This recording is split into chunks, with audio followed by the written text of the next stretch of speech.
बहुत स्वागत है दरभंगा जिला के इस वक्त की सबसे बड़ी खबर दिखाने जा रहे हैं। दरभंगा जिला के परीक्षागृह में अखिल भारतीय दुसाध उत्थान परिषद के द्वारा भव्य महासम्मेलन का आयोजन किया गया। पहले बाबा साहेब भीमराव अंबेडकर के चित्रों पर पुष्पमाला चढ़ाकर श्रद्धा सुमन अर्पित करते हुए कार्यक्रम को शुभारंभ किया।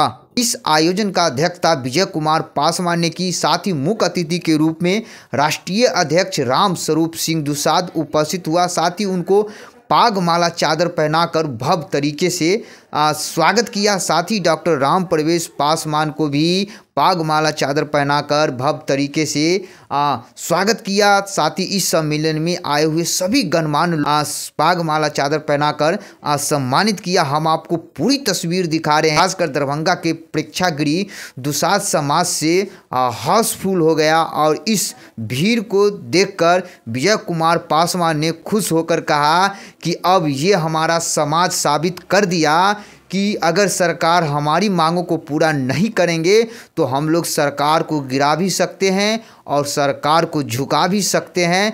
खासकर डॉक्टर राम प्रवेश पासवान ने इस सभा को संबोधित करते हुए कहा कि हमारा समाज अपनी मजदूरी का एक हिस्सा अपने बच्चों को शिक्षा पर ज़रूर खर्च करे, ताकि शिक्षा एक ऐसी श्रेणी का दूध है जो ग्रहण करने से वो दहाड़ेंगे और अच्छा नौकरी अच्छा अफसर बनकर हमारा समाज को बदलाव करेंगे। खासकर इंजीनियर राजकुमार पासवान भी है, वो इस सभा में दहाड़ते हुए कहा कि कुछ लोग हमारे समाज को ठग रहे हैं नकली हनुमान बनकर, नकली बानर बनकर, क्योंकि अब हमारा समाज जाग चुका है और हम लोग एकता के साथ खड़े हैं। हर मुसीबत में हम लोग एक हैं और एक रहेंगे। खासकर हम आपको पूरी तस्वीर दिखाते हैं।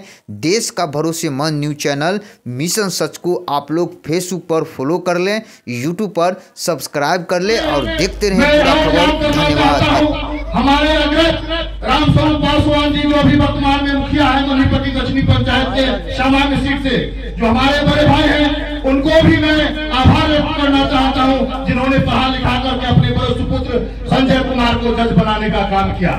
और साथ ही साथ ऐसे तमाम बंधु बांधवों को मैं आभार व्यक्त करना चाहता हूं जो आप अपने बाल बच्चों को पढ़ा लिखा करके एक अच्छा नागरिक बनाने में देश और समाज के प्रति आप अपनी निष्ठा व्यक्त करते हैं, जो सरकार के विभिन्न पदों पर रहकर सरकार की सेवा और समाज की सेवा करते हैं। साथियों, हम जितने भी लोग हैं, चाहे राजनीतिक क्षेत्र में हो या सामाजिक क्षेत्र में हो, हमारे कंधों पर दो तरह की दायित्व है। एक ओर पढ़ लिख करके जब हम अपने घर परिवार की जिम्मेदारी अपने कंधों पर उठाते हैं, तो दूसरी तरफ दूसरा कंधा हमारे समाज के लिए होना चाहिए। क्योंकि बाबा साहेब जो अम्बेडकर साहब ने जो आरक्षण दिया, उसका मूल सिद्धांत था आरक्षण कोई ठीक नहीं है, आरक्षण हमारी भागीदारी है। अनुसूचित जाति में हम पासवान जाति के लोग इनरोलमेंट हुए और बाबा साहेब भीमराव अम्बेडकर को आभार व्यक्त करते हैं कि शोषित वंचित जमात में दुसाध जाति को भी सूचीबद्ध किया। और इस अनुसूचित जाति के होने के नाते जहां हम आरक्षण का लाभ उठाते हैं, वही दूसरी तरफ हम समाज के प्रति भी उत्तरदायी हैं कि समाज के लिए हमें समय निकाल करके उनके कल्याण के लिए समय देना चाहिए। समाज के प्रति क्या कहेंगे आप? देखिए, समाज में ही जो नकली नेतागण हैं, जो किसी का हनुमान, किसी का भालू, किसी का बानर बन के ठग रहे हैं और 52 साल की गुलामी के जंजीरों में बांध रखे हैं, अभी तक हमारा समाज का उत्थान नहीं हुआ। आज हमारा समाज का युवा नौजवान घर में बेरोजगार बैठे हुए हैं, शिक्षा नहीं है हमारे समाज को। आज भी हमारे समाज के लोग माटी टाटी में रहते हैं, तो उसका दोषी कौन है? अब उस सरकार को मैं बताना चाहता हूँ जो लगातार ये कहते हैं कि पासवान की संख्या कमज़ोर है, तो अब पूरे बिहार में इंजीनियर राजकुमार पासवान घूम घूम के बताता है कि पासवानों की ताकत कितनी बड़ी है। अगर बिहार में यादव 14% है तो यादव से कम पासवान भी नहीं है।